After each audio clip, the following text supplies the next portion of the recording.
Servus, ich bin Andi von Draluno Customs und wir schauen uns heute gemeinsam den BMW N43 Ventildeckel an, wie wir hier die Membrane ganz einfach austauschen. Vorab, ihr müsst diesen Ventildeckel hierzu nicht ausbauen, das ist nur hier im Video ausgebaut, um das einfacher zu zeigen.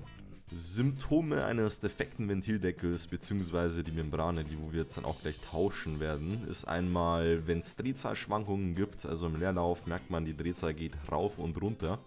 Oder wenn man schon im Endstadium ist, dieses Pfeifen, dieses hört man auch ganz deutlich.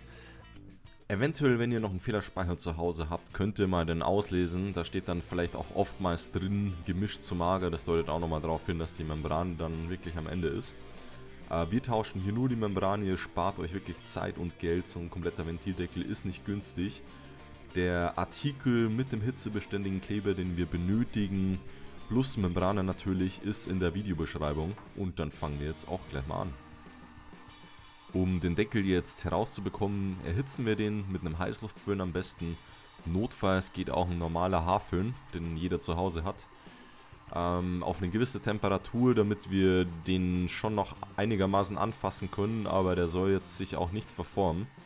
Sollte das dann wirklich passieren, dass sich der ein bisschen verformt, dann kann man den natürlich wieder erhitzen und wieder in die gesetzte Richtung biegen. Das ist jetzt nicht wirklich ein Problem. Wichtig ist, nicht nur auf eine Stelle immer föhnen, sondern wirklich schön rundherum gehen, so löst sich dann der Kleber auch dann natürlich auch besser. So, wenn wir da einigermaßen eine Temperatur erreicht haben, damit der Kleber sich leichter lösen lässt, nehmen wir einfach einen Schlitzschraubenzieher oder auch eine Spachtel und gehen so langsam mal in die Ritze rein und gehen rundherum, um den langsam aufzumachen.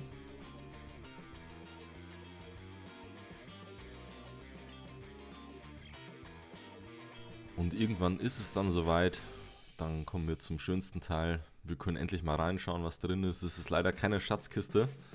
Man sieht auch schon, der Deckel ist noch in Ordnung, das ist überhaupt kein Problem. Und wir sehen auch die Membrane, die ist komplett durchgerissen hier in dem Fall. Also da war es schon Endstadium.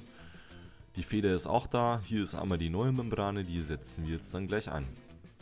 Der nächste Schritt ist einmal die ganze Stelle reinigen, weil da kommt ja dann Kleber drauf, der soll natürlich auch haften und wir müssen das Ganze erstmal entfetten, weil da sind Ölreste drauf. Das geht natürlich mit irgendeinem Reiniger am besten, der wo dafür geeignet ist. Notfalls, so wie es ich jetzt hier in dem Video mache, ist der Glasreiniger, der entfettet auch. Gab noch nie Probleme mit dem. Das ist ganz wichtig, damit der Kleber dann auch hält. Also schön einmal rundum sauber machen, auch in die Rille rein, da wo der Kleber reinkommt. Nachdem dann alles schön sauber gemacht wurde, tragen wir den hitzebeständigen Kleber auf. Der hält bis zu 120 Grad. Das ist komplett ausreichend an dieser Stelle. Das ist auch ganz wichtig, dass er hitzebeständig ist. Und den tragen wir dann einmal rundherum schön in die Ritze auf. Der Kleber trocknet im Sommer, ich sag mal so nach 6 Stunden wird er komplett ausgehärtet sein. Vielleicht auch schon viel früher, das liegt immer an der Temperatur. Im Winter wiederum dauert es natürlich viel länger. Da würde ich das Auto dann einfach 24 Stunden stehen lassen, dass der auch wirklich schön aushärten kann und dann gibt es da keine Probleme. Dann neigt sich das Video auch schon langsam zum Ende. Wir setzen die Feder und die Membrane ein. Das hat alles eine Führung, also da kann nicht irgendwas schief oder so oder falsch eingesetzt werden. Die Feder hat unten eine Führung, die Membrane hat für die Feder oben eine Führung und der Deckel passt auch perfekt in die Membrane rein. Also da kann wirklich nichts schief gehen. Und dann setzen wir den Deckel auch mal schön rein, klopfen ein bisschen drauf, dass es auch wirklich hält und in die Führung reinrutscht. Dann zum Schluss fixieren wir das Ganze noch einmal, am besten mit einem Panzertape. Ich habe jetzt in dem Fall einen Teser genommen, geht auch, um das Ganze dann auch wirklich hier aushärten zu lassen. Dann kommen wir auch schon zum Ende und wie schon gesagt, Leute, ihr spart euch wirklich Zeit und Geld. Ihr müsst wenn ihr einen kompletten Ventildeckel tauscht, ihr müsst die Injektoren austauschen, das heißt dann wiederum, ihr müsst die neu indexieren, also neu anlernen. Das ist schon mal ein Zeitaufwand. Dann einfach nur noch das Klebeband abnehmen und dann kann es auch schon wieder losgehen. So, wenn ihr noch Fragen habt, lasst es mich wissen, schreibt in die Kommentare. Dann wünsche ich noch einen schönen Tag und vielen Dank fürs Anschauen.